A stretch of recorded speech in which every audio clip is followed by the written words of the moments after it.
Welcome to Wild Turkey Science, a podcast made possible by Turkeys for Tomorrow. I'm Dr. Marcus Lashley, Professor of Wildlife Ecology at the University of Florida.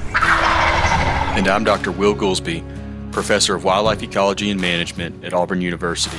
We're both lifelong hunters and devoted scientists who are passionate about hunting, managing, and researching wild turkeys. In this podcast, we'll explore turkey research, speak to the experts in the field, and address the difficult questions related to wild turkey ecology and management. Our goal is to serve as your connection to wild turkey science.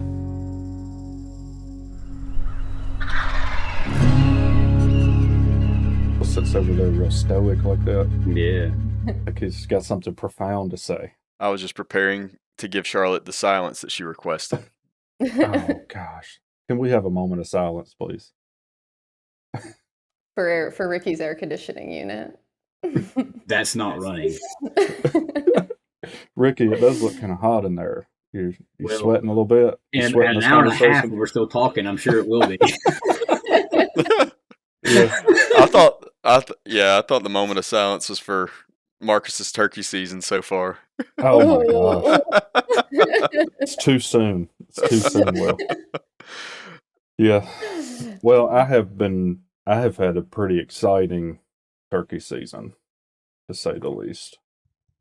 Well, that's good. I don't have a whole lot to show for it. Yeah. But I have had quite a few really good turkey hunts. So. Well, I'm ribbing you about it, but mine's not that far off from how yours has been too. Yeah. Have you harvested a bird yet, Will? I haven't. Okay. No. I got to live vicariously. Got the one up on all of us. So. Well, I didn't pull the trigger. I was just on the hunt. Rachel, Yeah. Rachel killed it, my wife. Okay. Well, I called one in a couple weekends ago and got to watch it by the same gun that malfunctioned last week for me. So, and a shell out of the same box of the shell that malfunctioned. So, anyway, let's get off of that topic. Yeah, let's do. So, I'm excited about this episode today. Usually, Will says he's excited. He is not excited about this one, but I am. But you're so excited you're actually going to do the introduction, so I'm excited about that. Hey now.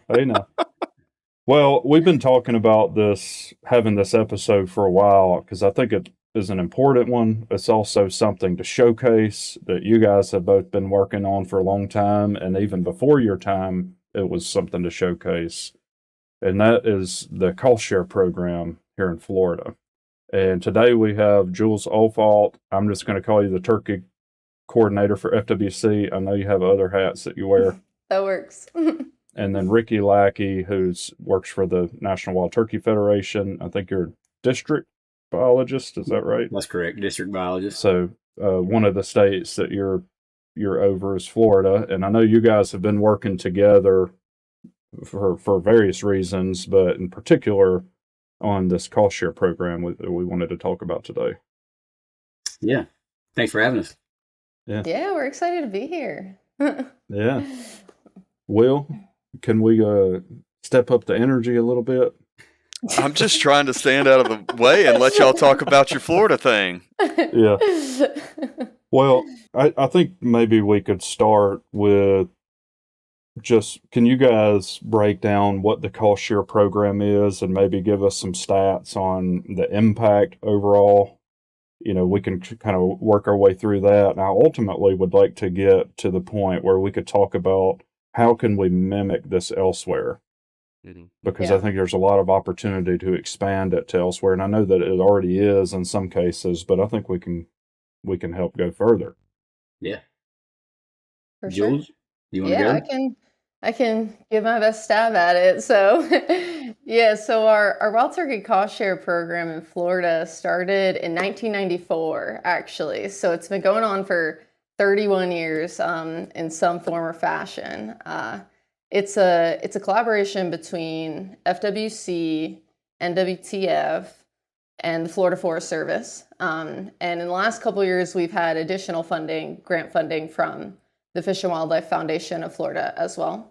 So essentially, these organizations were all pooling funding to fund mostly habitat work on public lands that are turkey hunted in the state of Florida. So each year we do this program annually. Each year we elicit project proposals and we rank and select projects that we'd like to fund that are improving public land habitat for wild turkeys. And I think, this year we funded 27 projects, for example.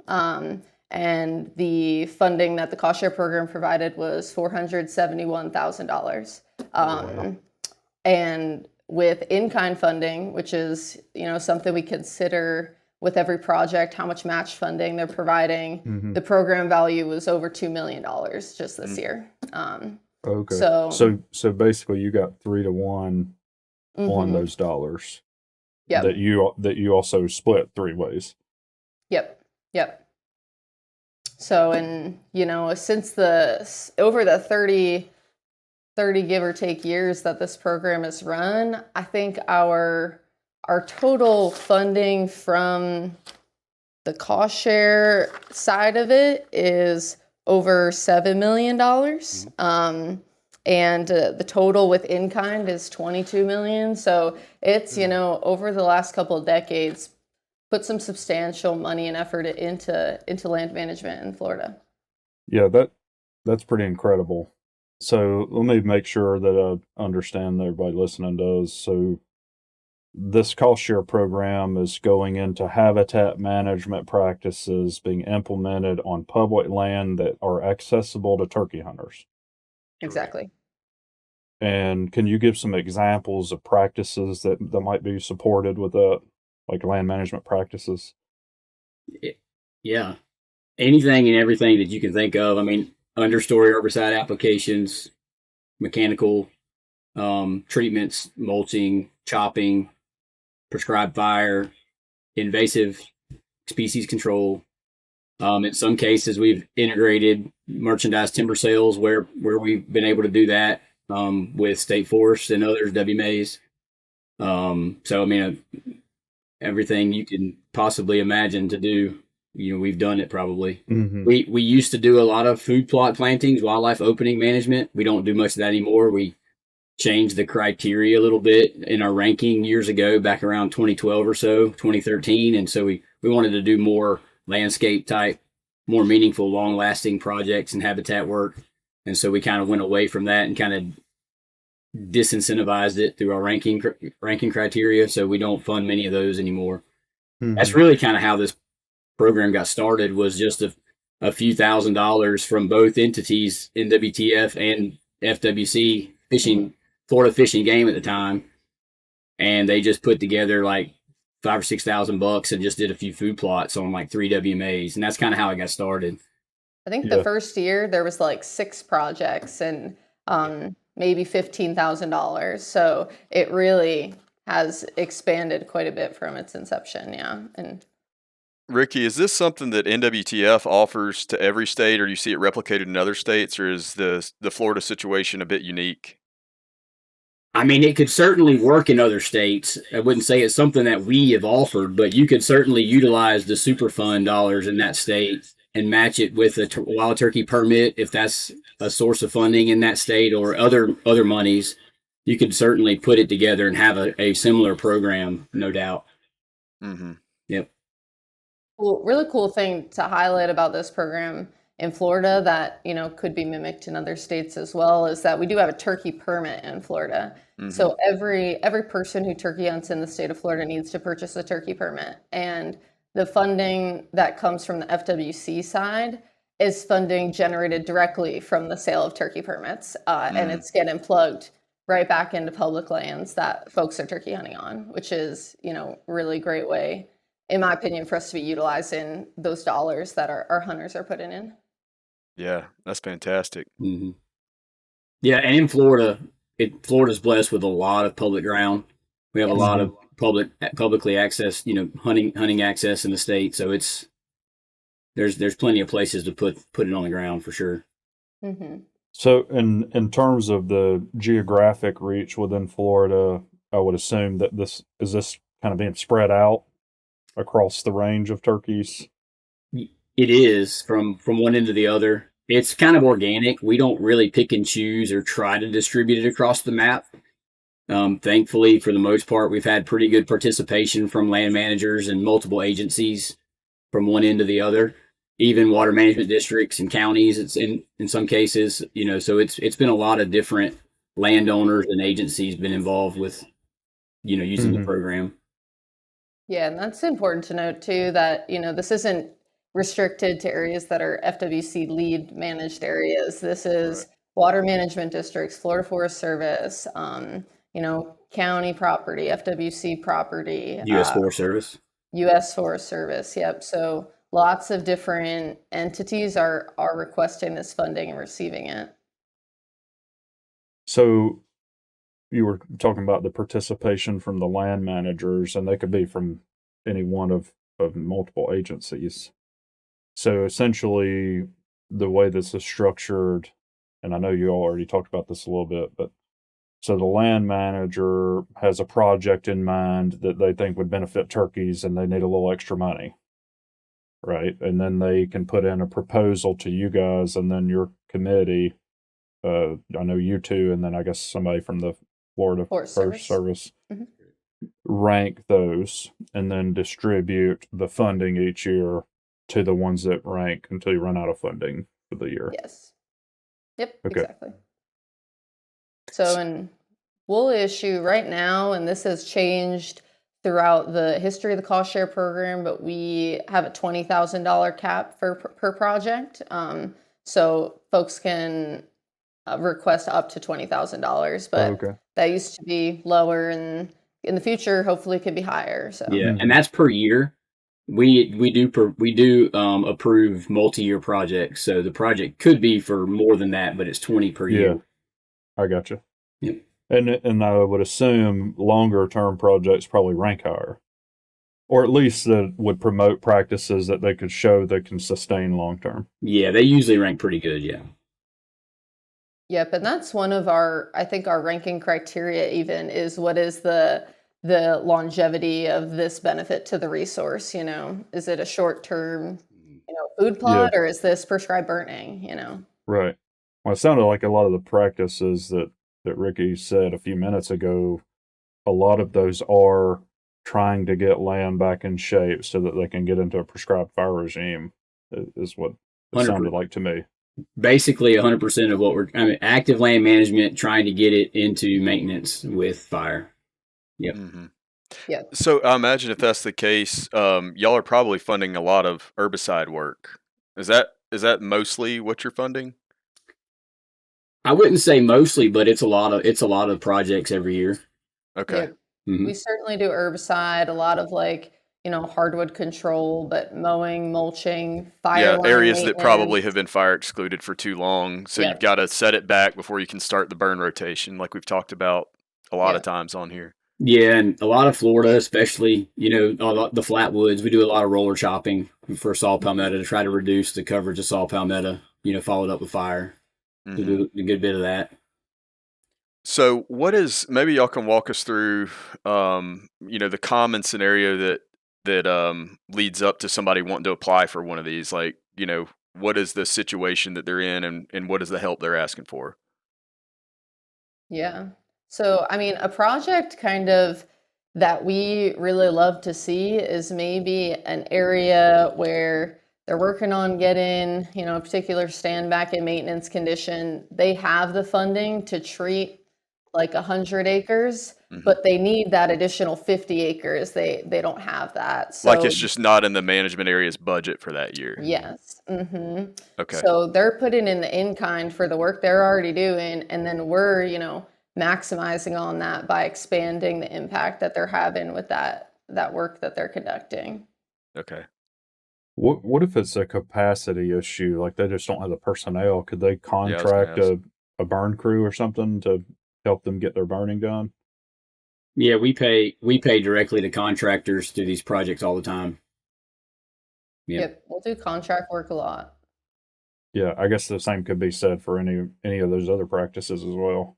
But it just sometimes the issue is they don't have the personnel to do it.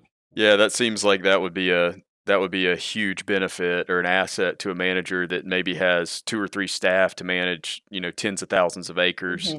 There's just no way they can burn that as much as they probably need to in a given year. Oh yeah, and it's, sometimes we're buying the equipment or the herbicide directly, but a lot of times we may be paying contractors, we may be paying for fuel.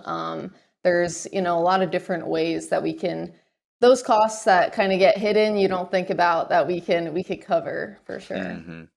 And we have a few projects where we're actually contributing to burn teams as well. Like the whole project is a burn team. TNC has a Central Florida Ecosystem Support Team, and we provide funding, federal match for that. Yeah, we've been real successful. I guess you could say successful. Like that's a SWIG grant funded team, and that SWIG grant requires non-federal match, and all of our money is private or state dollars. Doesn't come from a federal source. So they actually use that. We approved that up front for the 3-year SWIG grant, and then they built it into their proposal to the SWIG grant program as match up front. So that's been committed for 3 years. Every time we go through that process. Mm-hmm. So Ricky, where is the funding on the NWTF side coming from? Is that all from within the state of Florida, or are y'all like at the national level supplementing that as well? Not with this program. It's all state chapter Superfund dollars, which comes from the fundraising banquets that we have across the state. A portion of those dollars stay in the state coffers for the state chapter to manage, and I work with them to administer those funds. And in Florida, because of our cost share program here, all of our conservation directed funds through that account go into this program. We don't fund any other habitat work to speak of outside of this program. Yeah, well, it seems like this one's probably a pretty effective one to prioritize, as far as having an impact. Yeah. Well, I was just thinking about the impact. I don't remember if you said, Jules, how much acreage has been treated over the life of the program? I think we've impacted over 1 million acres since the program began. Yeah, that's pretty incredible. That's actually only since 2012, because before 2012 we weren't keeping track of the acres. Wow. Yeah. Only a third of the time that it's been implemented. Yeah. So we'll eclipse 1.1 million after this year's completed. After this FY is over. Yeah. How many acres were the projects this year? Well, the projected acres has historically been lower than the actual acres because of the burning that we usually get done. But I would guess we'll be somewhere between 90 and 100,000 acres this year. That's incredible. Yeah, how many turkeys is that? That's gonna be a lot of turkeys. A lot of nesting and brooding cover. Mm-hmm. Yeah, a lot of good places to strut next season. Mm-hmm.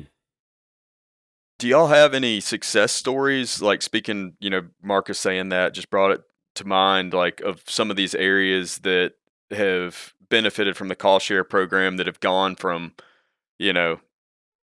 barely any turkeys, or they're just hanging on, to now, a moderate to a relatively high density population. Jules, you got anything on that? I mean, I really put you on the spot on that. So if we need to, we can cut it out if you can't think of an example, because I don't. Well, I do have one example a few years back on a place called Big Shoal State Forest. I don't know that we actually have numbers or anything like that, unfortunately. Sure. But I do recall when we did a multi-year project on that site where we did a timber sale. We did a fuel wood chipping operation for the mid-story hardwood. We did an herbicide application the following year, and then it started getting burned after that. And it was probably only about 180 acres of actual ground, but the way it laid on the land, it affected 1,000 acres or more probably, because it was in and amongst some cypress swamps and other things. And that area had gotten fairly low with turkey numbers from what we could tell, and there wasn't a ton of hunter success. and there was a check station there. And after that work, there did seem to be, and I don't remember the numbers. Roger Shields, who was still here at the time, I think he tried to look at it to see if that harvest number had gone up a little bit, and I believe that it had.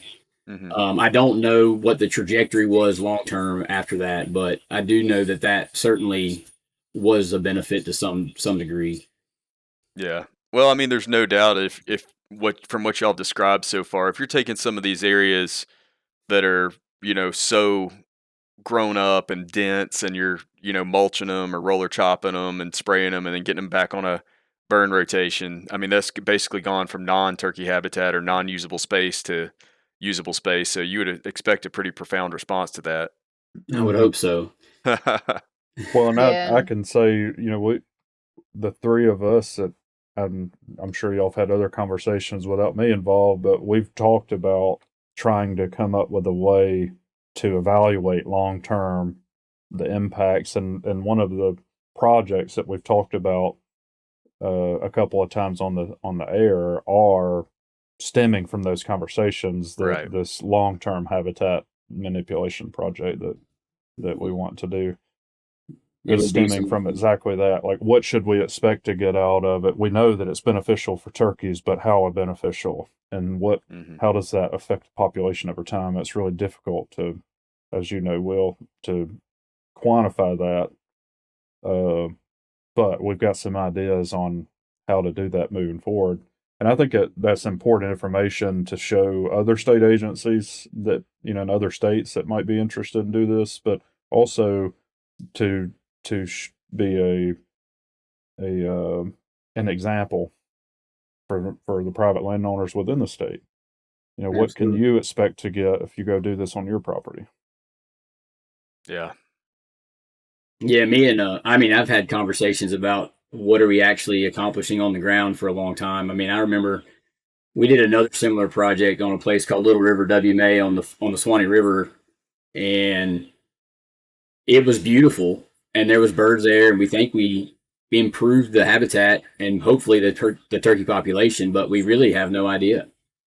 There was no metric there to measure, that would tell us anything other than, we saw turkeys. But it would be really cool to have information like that to really know what kind of an impact we're having. It's frustrating that it's 2025 and we still don't have a really good way to enumerate turkeys. Yeah. Yeah, and there's been some other projects where it's like we took habitat that was basically unusable for turkeys, like before my time, but in the cost share program, there was a project on Florida Panther National Wildlife Refuge. And that was, a monoculture of cabbage palm, essentially, that was treated and got into something that was fire maintained in the long term. And then a turkey hunt was actually introduced to the area just in the last few years. So, can we see hard numbers of this is how many turkeys were there before and this is how many were there after? No, but, you can see the change in the landscape. Exactly. Yeah. So Jules brings up a great point. We were not the only people involved in that hunting access equation down there. There was a lot of people involved, but certainly our commitment to help restore some of that habitat before there was actually a hunt there, that was actually an exception to our program because they had already submitted a plan to maybe start hunting there or have some type of a controlled hunt. And so we certainly played a role in opening up that place to access, which is not, it was a habitat win, but it was also a hunting access win too. Mm-hmm. And that was with the U.S. Fish and Wildlife Service. Mm-hmm. I know this is a wild turkey specific podcast, and we've been kind of narrowly focused on turkeys for the whole discussion, and that makes sense. But I also would like to hear you guys articulate, like, a lot of these practices are what we would prescribe for a whole suite of wildlife, essentially everything adapted to the uplands and in the southeastern U.S. So can you guys talk about that at all, like the impacts just for conservation?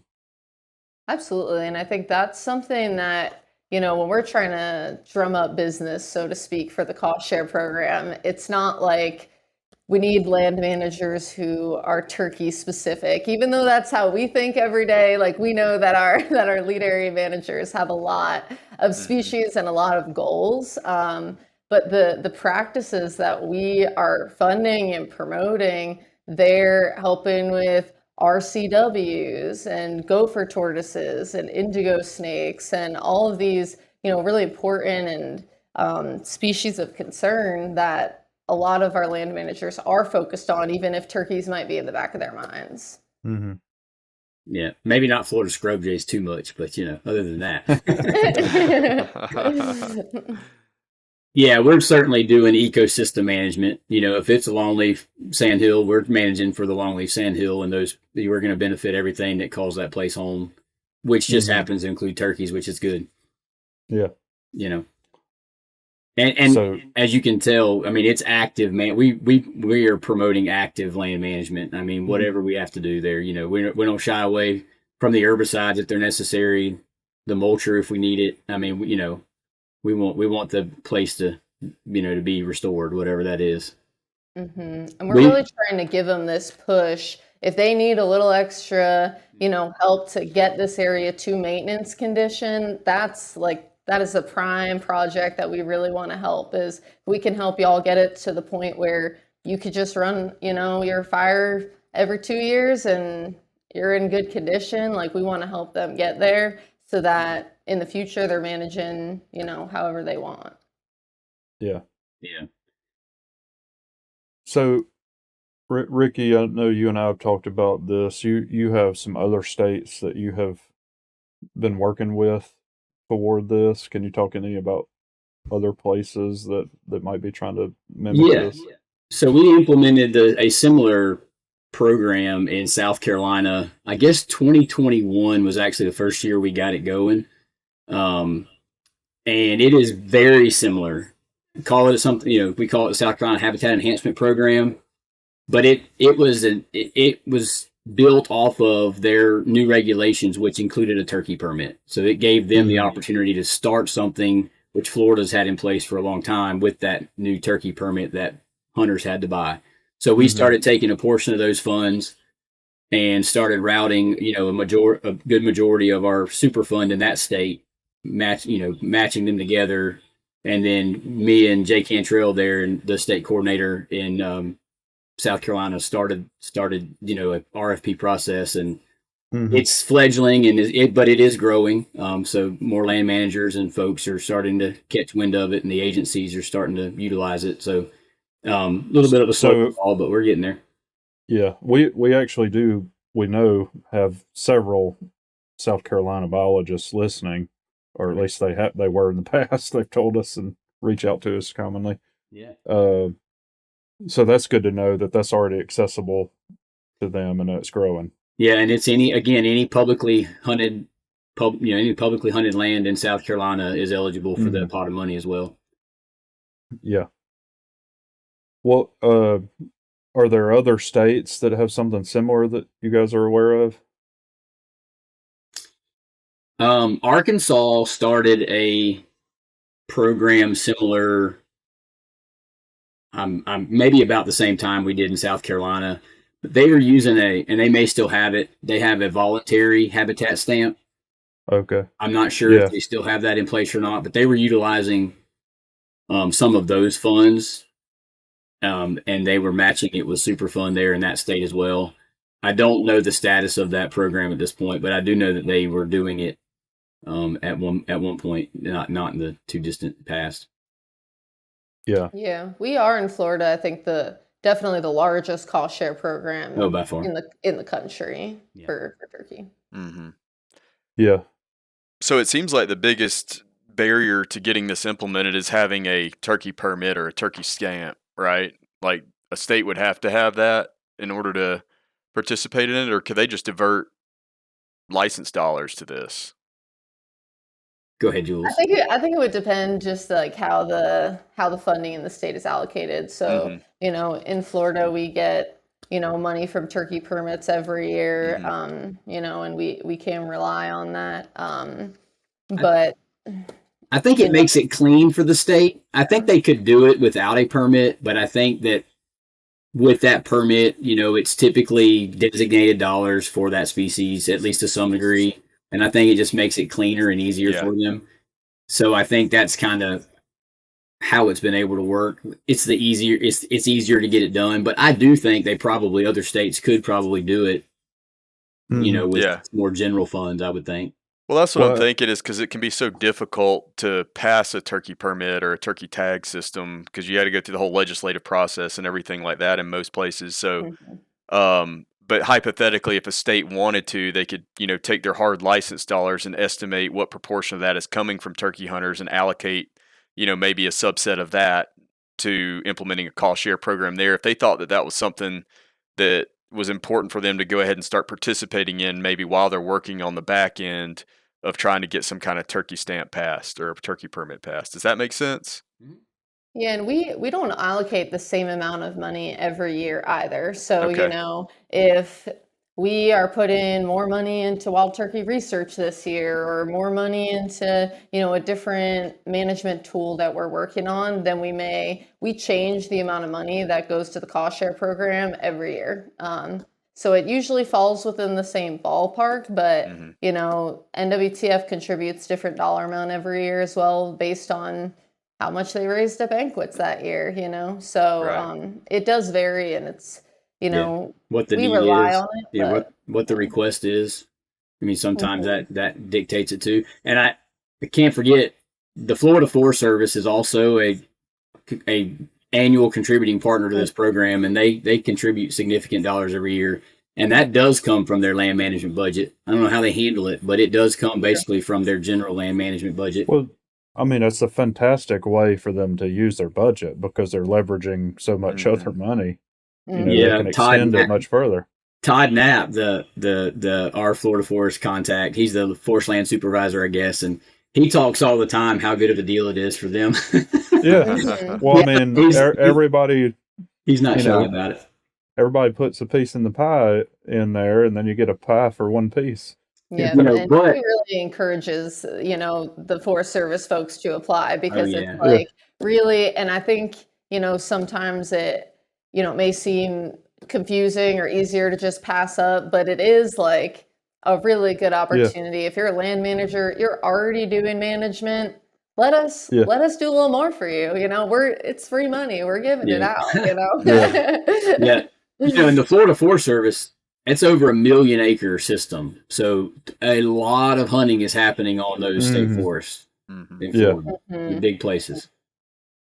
Yeah. And, regarding our conversations about the stamps or permits, that has been getting some momentum, and there are several states that have recently or are trying to or have just gotten the stamp passed. And I think it's important for people. I see this online. I've had people questioning me, what is that money going to?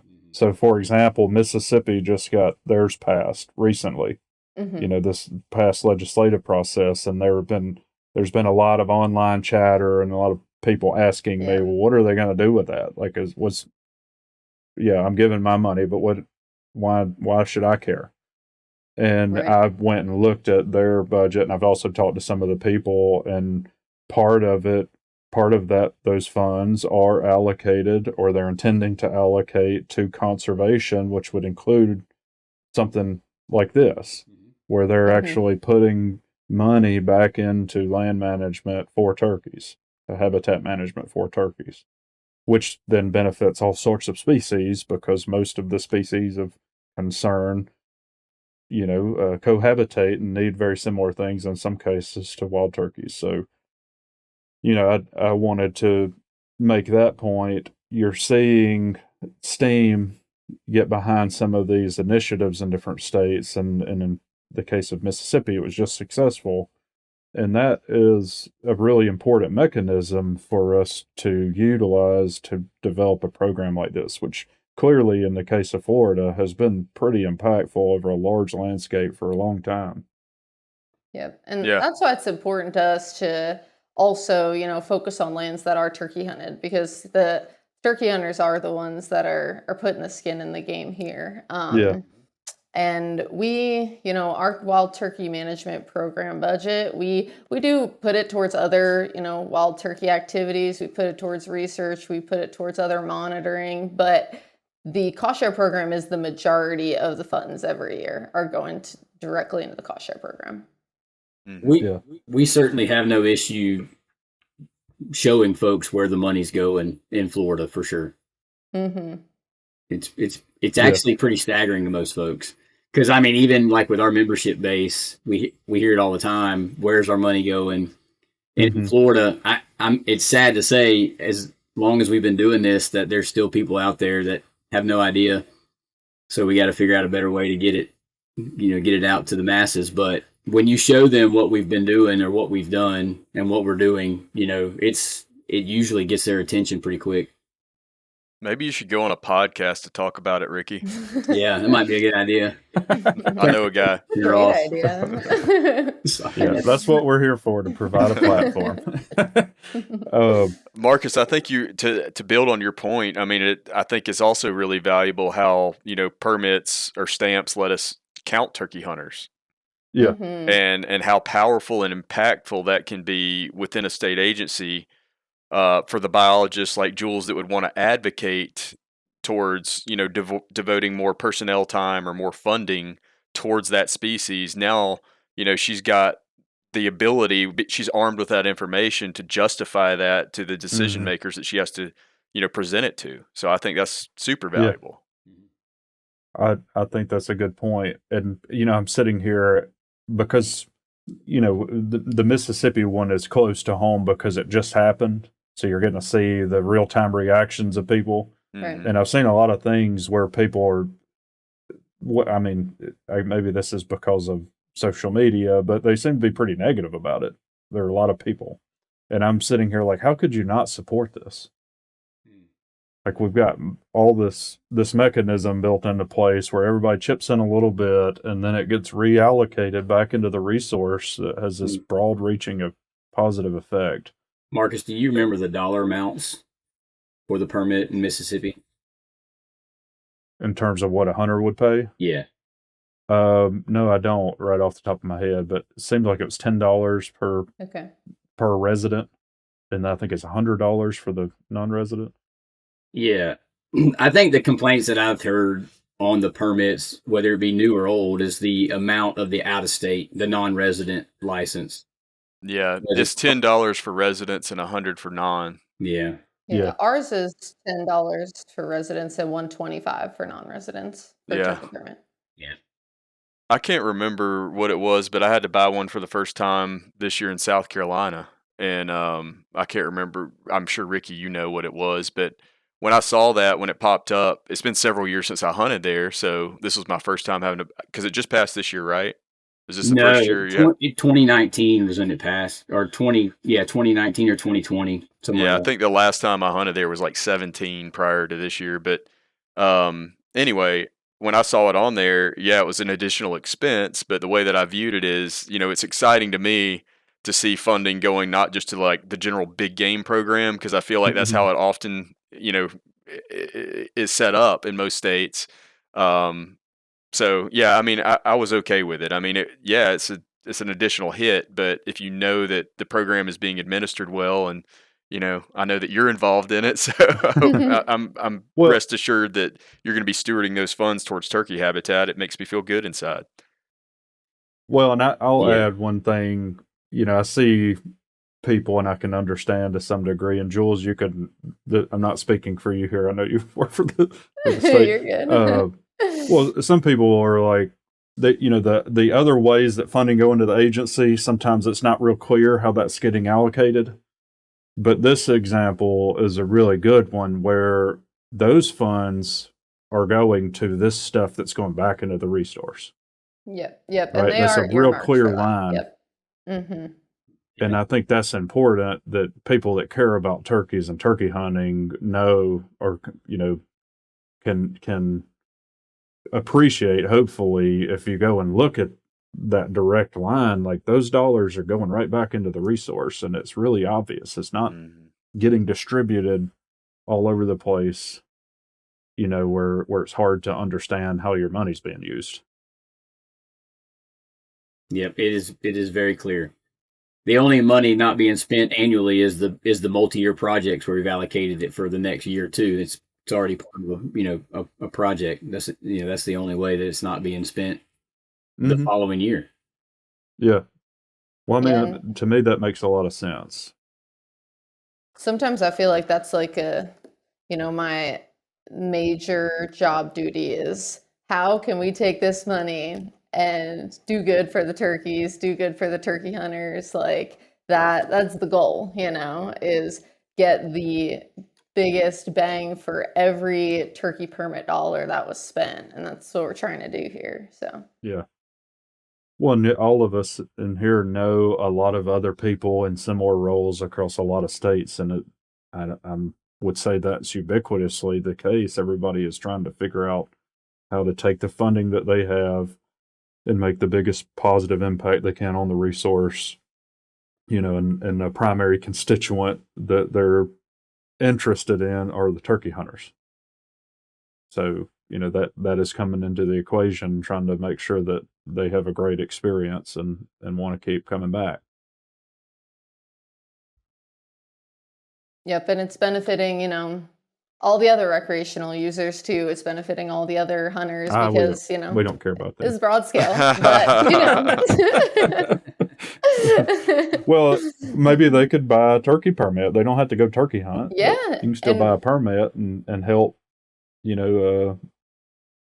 help drive this funding that is helping a lot of things maybe you do care about. Yep. And a lot of our combination licenses in Florida, people buy a sportsman license that will come with a turkey permit, but doesn't necessarily mean that every individual with a gold sportsman license is turkey hunting. So we are getting, additional folks that are hunters and conservationists that are funding the turkey program through purchasing a turkey permit, and they might not even realize that their money is going towards such a good cause. So along those lines, are there other programs like this with any other species that you guys are aware of? So we have a permit for deer and for waterfowl as well. And those permit dollars are also going towards those species directly. There aren't any habitat-specific cost share programs that I'm aware of with those species, but they are also, designated for the management of the species that the permit is specific to. I think, this is something that, especially in Florida, I think regardless of what you hunt, if you do it, on these lands that are being treated with these cost share dollars, you should probably be pretty excited about it just because how thick things get so quickly in the state of Florida. I mean, I'm thinking like if I'm a deer hunter, I want those areas opened up so that I can actually get through them and hunt and see and all those kinds of things. Because, I mean, you definitely have to have some cover too, but there's always going to be plenty of cover in Florida for deer, right? So I'm just thinking like these are more huntable acres that I'll have, regardless of whether I'm hunting turkeys or not. Yeah, it gets thick quick. It gets thick quick. Yeah, I think that's a good point. And I was just racking my brain even about the same question. I can't think of another program like this anyway. No. It is certainly unique. We, trying to start the one in South Carolina, which is, pretty similar. And then I know they tried that in Arkansas. I may have missed, somebody may have tried something similar in other parts of the country. I'm not sure, but I'm pretty sure for a long time, this was the only example. Yeah. And it has been very successful. Well, I think, Quail Forever, Pheasants Forever, they do some cost share habitat work, but I'm not sure if it looks, the same or very similar to y'all's program or not. I'm not familiar enough. They have to use theirs at the local level. Okay. Also, I don't know it as well as most, but they have all of their fundraising dollars stay at the local chapter level. Okay. They are doing work with those dollars, but they're typically doing them locally, like with an individual WMA and an individual chapter. They don't have a state chapter account like we do, like the Super Fund, where we can, kind of organize a larger or help organize a larger program. It's kind of like you guys are doing it at scale. Yes. Whereas, those other efforts are localized, which there's benefits from having both. Yeah. Um, But that's the closest analogy I could think of. yeah. And we partner with them too, Will. Yeah. Property in South Carolina that's actually, they own it and it's being transferred to the state wildlife agency. Maybe within the year, I'm not sure, but we have helped with the habitat enhancement program in South Carolina. We've actually helped them manage that property for the last couple of years in waiting to become part of the state agency. And then we'll just roll into helping the state agency just the same with that program as they continue moving forward with it. That's great. Mm-hmm. Well, I wanted to give you guys a few minutes to talk about what are the steps. Like if we've got a state agency person out there listening that's interested in doing this, what do they need to do? Yeah, so essentially, usually around May, so pretty soon coming up here, we'll send out, our request for proposals. And there's a proposal form that we ask anyone who's applying to fill out, and that's basically just going to outline what's the current status of, the area, what are you proposing to do, how much funding are you requesting, what's your match funding for this project. So they'll send that proposal back to either me or Ricky or Todd from the Forest Service, and we'll compile all those during the summer. So step one is meeting the deadline for the proposal, and if anyone needs the proposal form, just send them to me and we'll send it, we'll email them out. So then we'll sit down, our steering committee of the three of us, and we'll read every single proposal and we'll rank them. So we'll go through and we'll look at the benefit to the resource, the scale of the project, the feasibility of the project.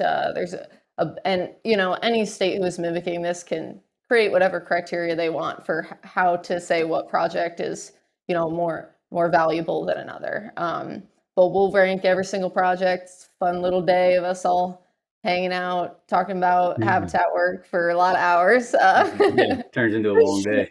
Yeah. Sometimes two.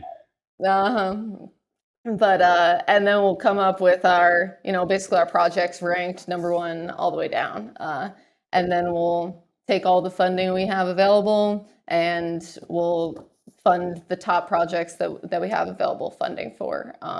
We send out our award letters usually in August, September. And then as soon as folks need to begin that work, it is really a team effort. It's of coordination. It's a lot of communication, and that's just gets into the administrative part of, usually our land managers, they're still leading the project, administering the project, and we're just kind of the vessel for funding. So then it's just a process of them coordinating with us, getting their bids, getting us in contact with the contractor, or whoever, their funding entity is going to be. And then they'll connect with either me or Ricky or Todd, and we'll get them the money. So, and then we expect reporting at the end for them to let us know how the project went, send us before and after pictures, all that fun stuff. Yeah. So what Jules was just referencing, we have found that in a lot of cases it's easier, depending on the project, to kind of keep some of the money separate. So like we might allocate $100,000 for the year, let's just say, and we may keep the majority of that because these 5 projects are $20,000 a piece, and we can pay the contractor directly, and that's the easiest way to move the money.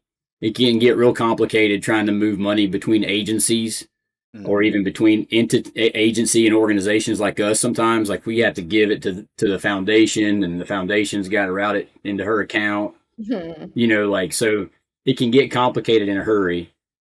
Yeah, so we don't technically have like a cost share account where we all put our money into. It's just like Ricky's funding these 5, I'm funding these, Todd's funding these, and now we will conquer. Now we will pass money between us if we have to, and we've done that before for certain reasons. But in most cases, we try to keep it where we can just pay for those projects, separately. It's cost share dollars, 100%, and we always account for it that way. But we, just who writes the check and the easiest ways how we try to do it. Yeah, I Yep, imagine in and a lot of situations, Ricky, it's probably easier for y'all to cut that check than the state agency anyway, Way even if you easier. didn't have the complication of the transferring the funds. Yes, way easier. yeah. We work, like for instance, with a contractor, the state requires a PO be set up beforehand, and we just pay off of an invoice. Right. Work is done. Here's what it costs. We send them the check.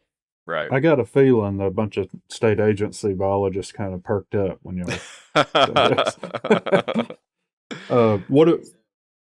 what about if other states, like outside of Florida, if other states are interested in launching a program like this?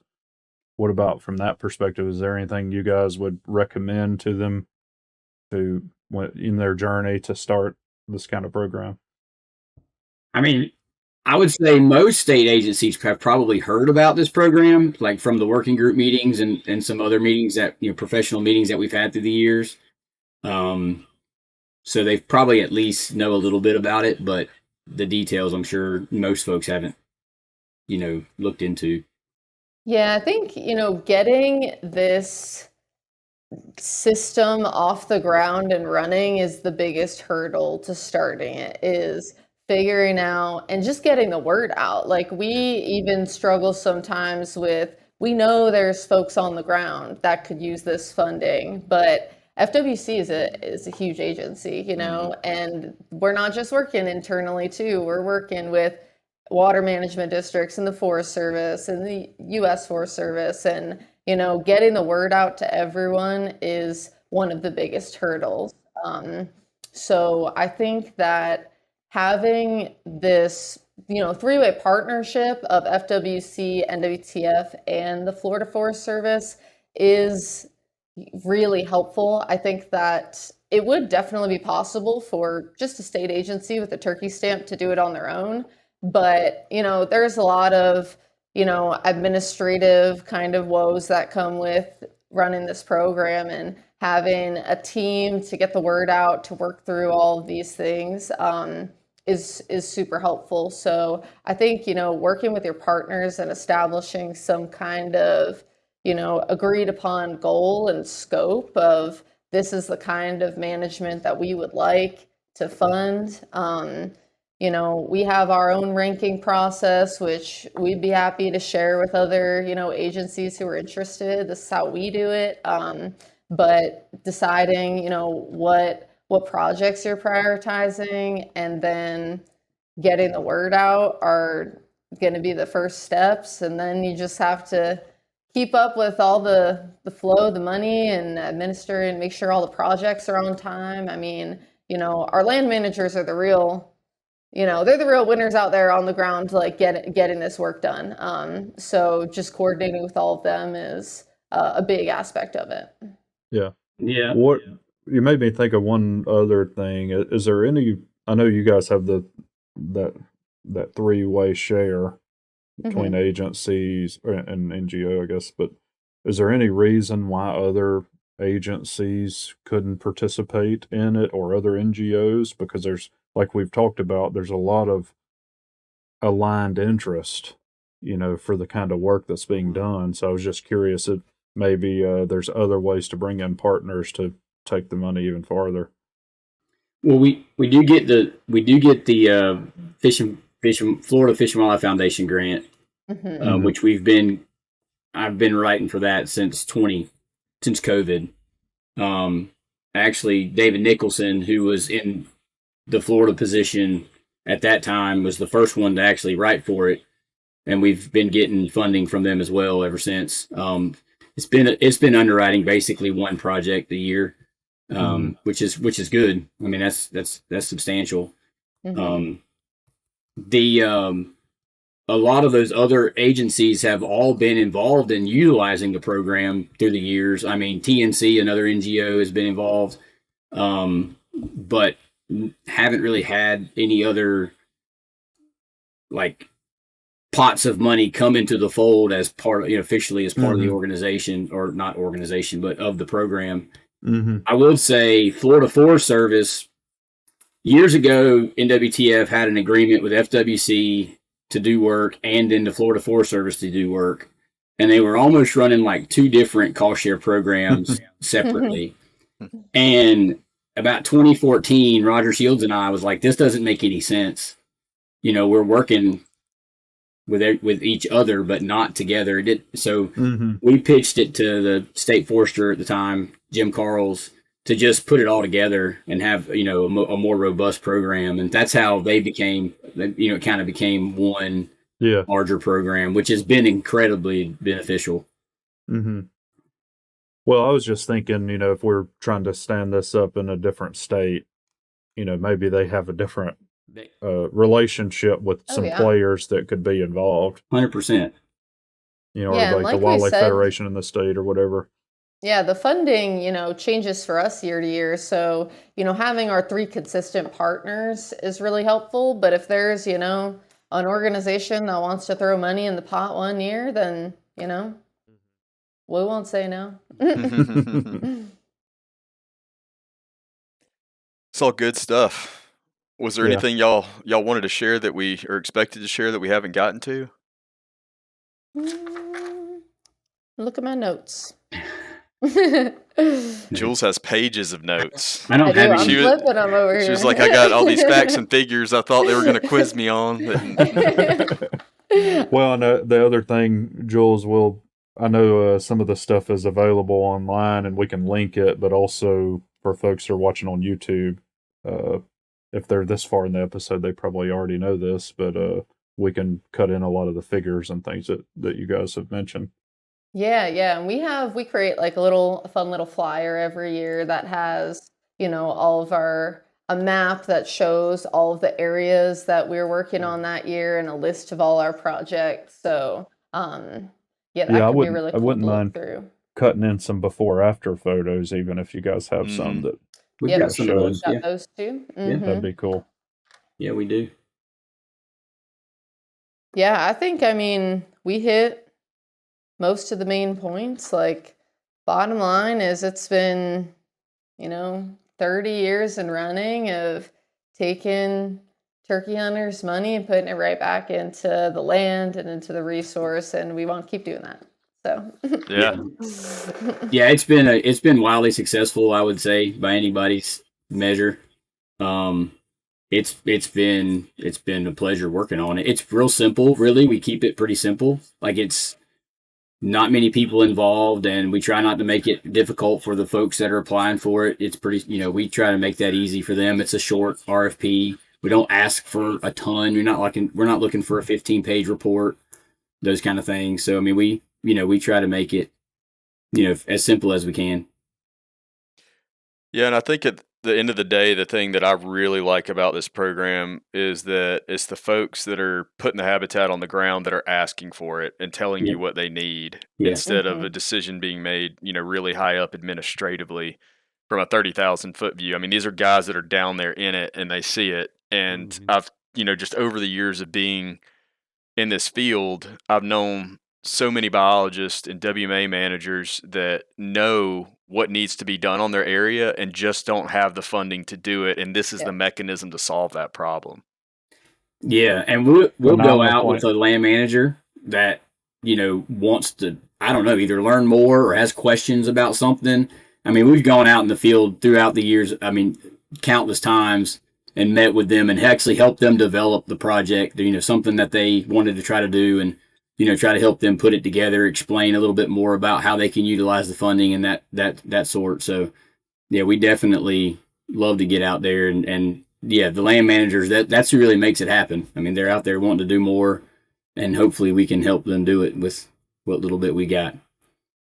Yeah, and I think the biggest thing, and I said this before, but if land managers are hearing this and like, oh, I don't really know if this fits, my area or my plan, but it's always worth reaching out and just talking about it. And maybe it's something that doesn't seem as obvious, like, a prescribed burning or herbicide treatment for an area. But we have had projects that are, more non-conventional projects that are more related to hunter access to an area, trails and, things like that can also benefit turkey hunters on public land that we're willing to consider and talk about, and, thinking about those other species that maybe, a land manager wasn't dead set on managing for turkeys, but recognizing that the management they are trying to do is also falling within the scope of our wild turkey cost share program is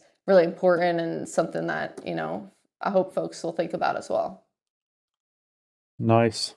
Well, anything else you guys want to talk about or end with? I'm good. Marcus, this is your world. We're just living in it. Hey, I told you guys, I'm just trying to provide a platform for y'all to say whatever you would like.